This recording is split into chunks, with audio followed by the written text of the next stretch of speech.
থেকো।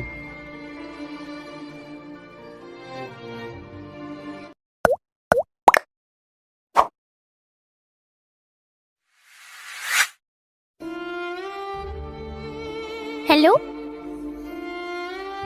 কি ব্যাপার, আজ এতদিন পর কি মনে করে কল করলে? আমি জানি শুভ, তুমি আমার উপর অনেক রাগ করে আছো। কি করব বলো, আমার ফোনটা বাবা নিয়ে নিয়েছিল, তাই তোমার সাথে যোগাযোগ করতে পারিনি।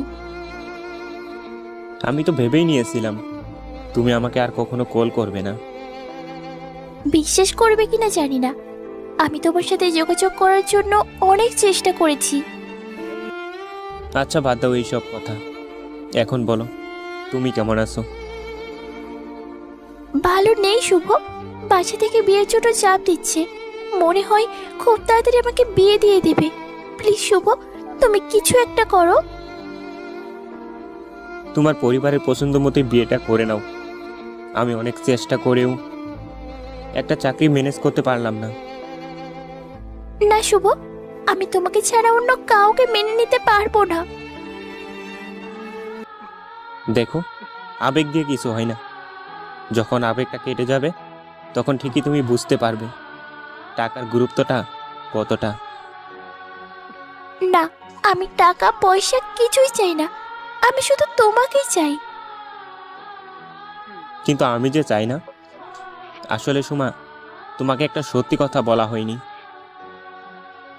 কি এমন সত্য কথা যে আমাকে বলা হয়নি?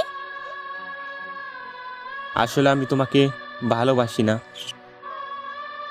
না শুভ, তুমি আমাকে মিথ্যা বলছো। আমি তোমার কথা বিশ্বাস করি না। বিশ্বাস না করলে নাই, আমি এখন তোমায় ভালোবাসি না, এটাই সত্যি। আর হ্যাঁ, আমাকে আর কখনো কল করবে না। বাই। ভালো থেকো Suma. Bye. Hello hello hello. Hello বন্ধুরা, আপনারা হয়তো ভাবছেন আমি তাকে ধোঁকা দিলাম, কিন্তু না। আসলে আমি একটা বেকার ছেলে। আমি যদি তাকে বিয়ে করি তাহলে আমি তাকে তার ইচ্ছেগুলোকে কখনো পূরণ করতে পারবো না। আর একজন ভালোবাসার মানুষ হয়ে আমি তা কখনো সহ্য করতে পারবো না। তাই তাকে বলে দিলাম আমি অন্য একজনকে ভালোবাসি, যাতে করে সে আমাকে বেঈমান ভেবে ভুলে যায়।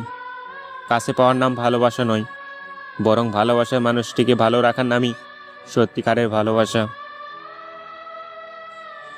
ভিডিওটি আপনাদের কাছে কেমন লাগলো অবশ্যই কমেন্ট করে জানিয়ে দিবেন। আর এরকম ভিডিও পেতে আমাদের চ্যানেলটি সাবস্ক্রাইব করে পাশে থাকা বেল আইকনটি বাজিয়ে দিবেন।